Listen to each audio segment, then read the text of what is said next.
Bismillahirrahmanirrahim. Uh, my name is Babar Ali, and today we are going to discuss about the fishes.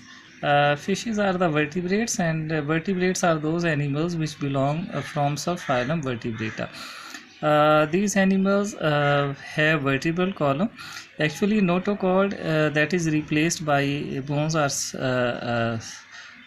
cartilages, and these are called vertebrae, and these vertebrae arranged and form the vertebral column.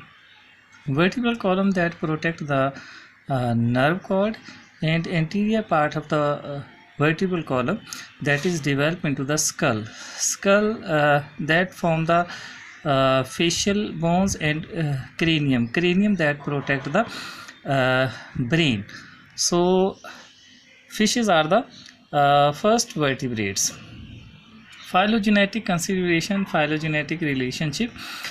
Fishes are vertebrates. Vertebrae, these surround the spinal cord and provide the primary axial support.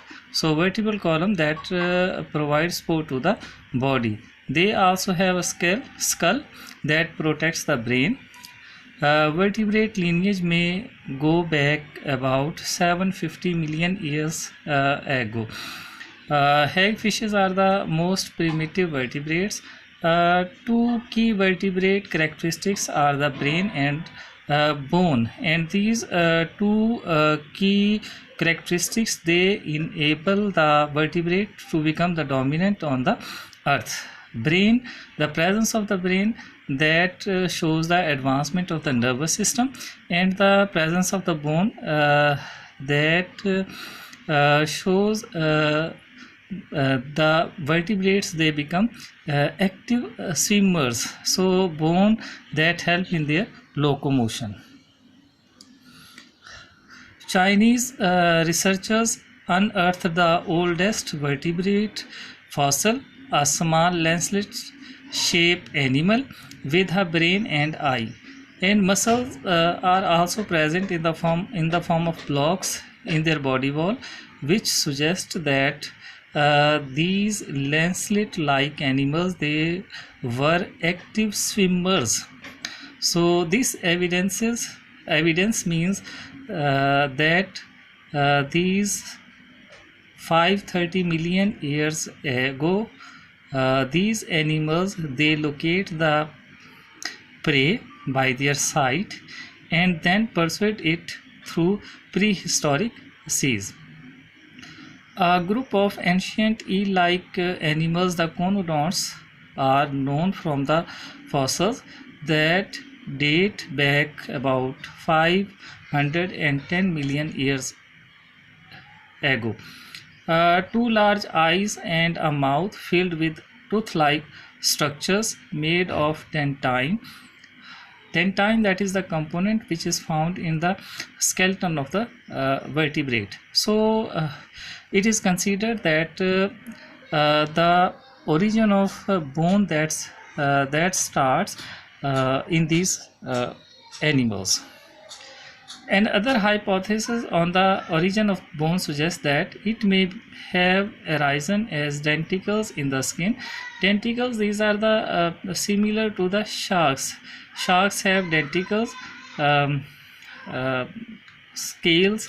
So other hypothesis on the origin of bone is that the bone arises from the denticles, and in association with these denticles, certain sensory receptors are also developed. Regardless of its origin, bone was well developed by 500 million years ago in ostracoderms. Ostracoderms were relatively inactive filter feeders that lived on the bottom of the prehistoric lakes and seas. They possessed neither jaws nor paired appendages. However, the evolution of fishes resulted in both jaws and paired appendages, as well as many other structures. The first vertebrates were probably marine. Vertebrates, however, adapted to the fresh water very early. and much of the evolution of fishes occurred in freshwater. The importance of freshwater in the evolution of fishes is evidenced by the fact that over 41% of fish species are found in freshwater, even though freshwater habitats represented only a small percentage, 0.0093% by volume of the Earth's water resources. So, lot of species, more than 41% species, these are found in the freshwater, although the quantity of the fresh water that is very low as compared to the marine water. So this is about the conodont. This one, that is the picture of conodont.